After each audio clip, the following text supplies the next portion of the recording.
The sun hung low over the valley, casting golden light through the palm trees as Jake Mitchell walked the familiar path along the shoreline where the ocean met the dusty earth of his small ranch. He had lived here for 30 years, building a life from nothing but determination and the sweat of his brow, and though his hands were weathered and his back sometimes ached, he still found peace in the simple rhythm of caring for his land and his animals. That afternoon something felt different in the air. There was a stillness that made him pause and listen, and as he rounded the bend near the old grove he saw her. A woman lay sprawled on the ground between the palm trees, her body twisted at an unnatural angle, her dress torn and dirty, her dark hair spread across the earth like a fallen shadow. Jake's heart lurched and he hurried forward, his boots crunching on the dry ground. As he approached he could see she was breathing but barely, and her eyes fluttered open as his shadow fell across her face. Those eyes held such pain and exhaustion that it nearly stopped him in his tracks. She looked up at him and her lips moved, forming words so quiet he had to kneel down to hear them. "Please," she whispered, her voice breaking, "just make it quick." Jake felt something crack inside his chest. He had seen suffering before in his years on this earth, but there was something about the resignation in her voice, the complete absence of hope, that shook him to his core. "No ma'am," he said gently, his voice steady and warm. "I'm not here to hurt you. I'm here to help." She blinked slowly as if she couldn't quite comprehend his words. Her body tensed as though waiting for a blow that never came.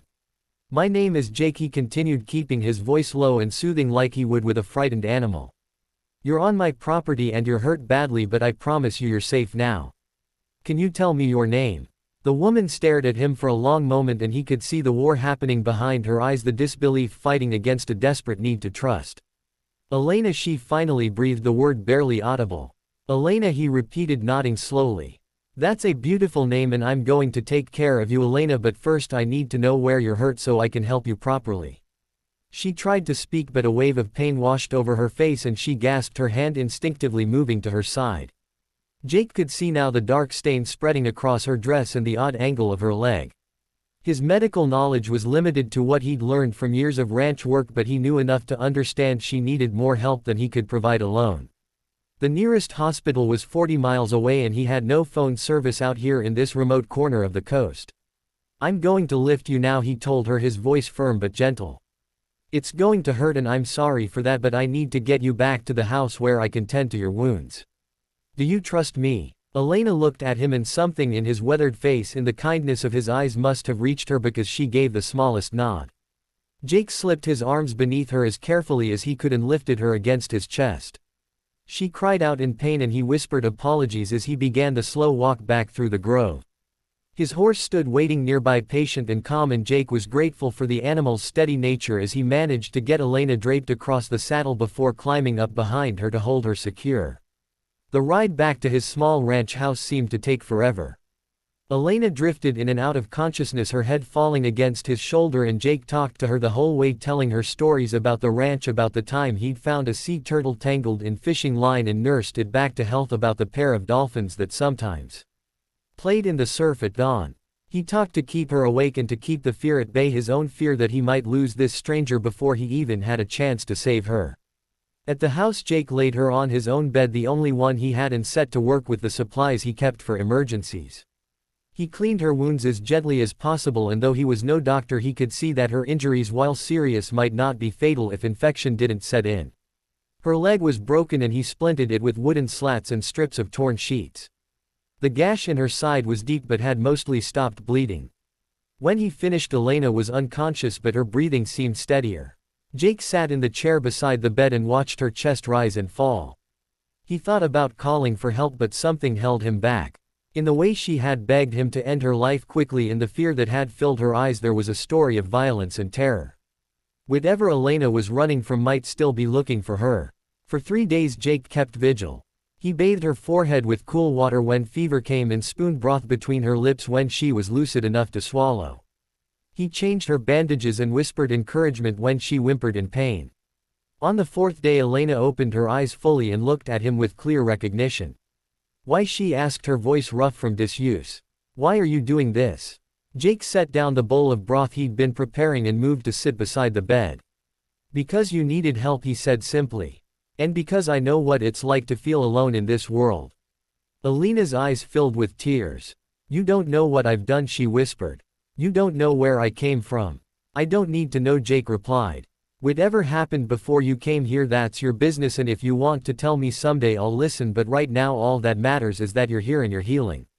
The tears spilled over and Elena turned her face away, but Jake saw her shoulders shaking with silent sobs.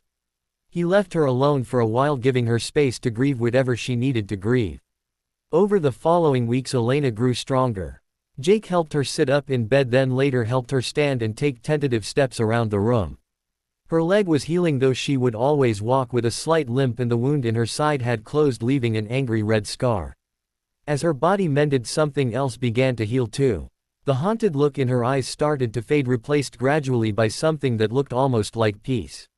She began to talk more, telling Jake small things about herself. She had grown up in a large city far from here. She had been married once to a man who seemed kind at first but who revealed himself to be cruel and violent. She had tried to leave multiple times, but he always found her, always brought her back with threats and fists. The last time she ran, she had stolen money from him, money he had gotten through means she didn't want to think about, and she knew if he caught her this time he would kill her.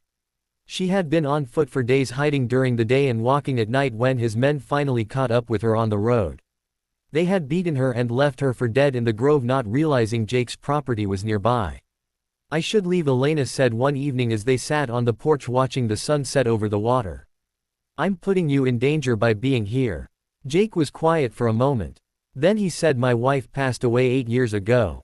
Cancer. For a long time after she died I didn't see much point in anything. I kept the ranch going because it was something to do, but I was just going through the motions.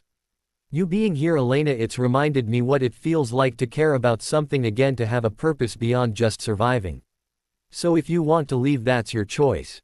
And I'll help you any way I can, but if you want to stay, you're welcome here for as long as you need. Elena looked at him, and in the fading light he could see tears glistening in her eyes. I want to stay, she said quietly.